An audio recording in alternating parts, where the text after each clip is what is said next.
So 2 years ago, I was going to lunch with some coworkers, and one of them was wearing a Beatles shirt.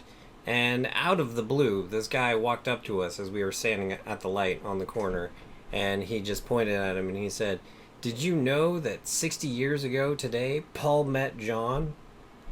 And then the light changed, and he just kind of walked away. And so from that point forward, since it was just so random, every now and then we'll be like, "Hey, did you know that 60 years ago today, Paul met John?" Just joking about it. And he actually just texted me, and he's like, "Hey, did you know that 62 years ago today, Paul met John?" And then, wait, the only reason he would be texting me that if it was actually today. So I Googled it. Yeah, July 6th, 1957, Paul McCartney met John Lennon at some sort of thing. But, I mean, I don't even really care about that. I just, the only reason that I care about that is because of that weird interaction that we had with that guy. Yeah. Anyway, roll the thing.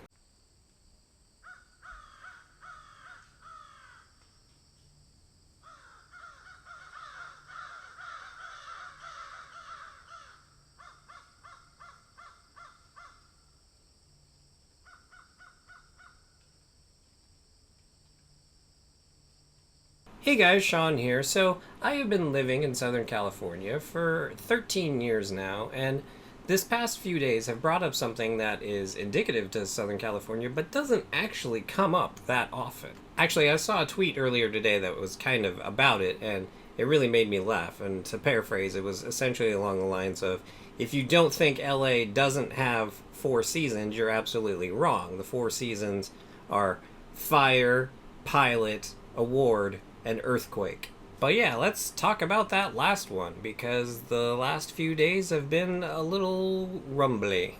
So one of the things California is known for is earthquakes, but they don't happen as often as you might think. Well, they don't happen large enough to where you actually notice them, as you might think. In fact, as I said, I've been living here for 13 and a half years, and I can only think of 3 times where I ever felt an earthquake. The first time was in either 2009 or 2010. I'm not exactly sure. I just know that the building that I was working in at that time that it happened, and so that's why I know that that's the time frame it was in, but I don't know exactly. So I was sitting there, and I thought someone had come up behind me and just started wiggling my chair, because that's essentially what it felt like. It felt like someone was just wiggling my chair, and I looked around at everyone else.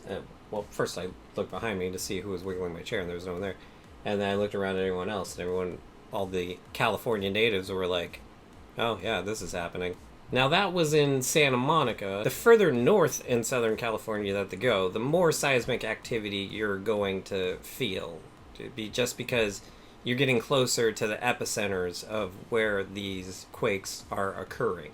The second time I felt an earthquake was, I don't know, sometime in the last 10 years, at least since I've been in the apartment that I'm living in now. So I don't know exactly what year it was. But again, it was the same feeling. It was like someone was wiggling the back of my chair, and all of the monitors in my apartment were shaking. I have 2 of them on arms, and so it had to have been within the last 4 years probably, because I didn't have that set up that long ago. So yeah, you can tell when like things start moving and the blinds start to sway and stuff. But yeah, it's always been just kind of wiggling. So I follow a lot of people that live in the Los Angeles area, and all the time I will see them tweeting like, "Did everyone feel that earthquake? Did you see that earthquake? There was an earthquake? Did you feel that earthquake?"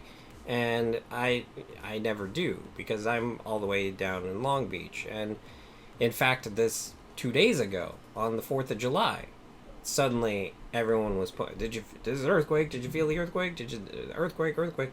And I didn't feel it. I mean, I was getting ready to go to the movies, and when it happened, and I didn't feel a thing. And so I didn't think much else of it. And then last night, as I was sitting here, suddenly, yeah, I started to feel the wiggle again. And I'm like, oh, okay. So this one must be slightly bigger. And it went for about 30 seconds, I would say. And yeah, I knew it had to be bigger because in order for it to reach all the way down here, it has to be substantial. So let's go ahead and go to the map here. So here we have a map of Southern California-ish. I had to make it a little smaller, a little more zoomed in so that we could see what we need to see here. So here's Ridgecrest. This is where the epicenter of the earthquakes the last few days have been. And the one last night was 7.1. Now, the way that the scale works is that the difference between a 6.4 and a 7.1, it may not sound like a lot, but it is substantially different. Like 7.1 is incredibly more powerful than 6.4. And to put it in a little bit more perspective, there was the earthquake that happened in Mexico a few years ago that was absolutely devastating, and that was 8.4. So the way that it scales up is substantial. And I actually was just reading a LA Times article from a few years ago that was like, if an 8.4 hits LA, it's going to be devastating. But just to show you how much of a bigger impact it is, just the fact that I felt it, because so 6.4 was reaching all the way down here, but it didn't reach to here. But still, that's a huge distance, because so if you look at the scale here, this is 10 miles. So this would be like 10, 20, 30, 40, 50, 60. This is like 80 miles, give or take. I mean, I could put in the drive to and find out the exact mile, but I'm just rough guesstimating it's like 80 miles. So about 90 miles it didn't reach, but like 80 miles it did. And it wasn't really devastating, the one on the 4th of July, but at least down in the LA area. But it was obviously noticeable because everyone that lives in LA was tweeting about it. But then the one last night, the fact that it reached all the way to Long Beach, that was way more. And again, it wasn't devastating, but it did, like, I saw videos of like people's pools where it was causing waves where the water was just like sloshing out.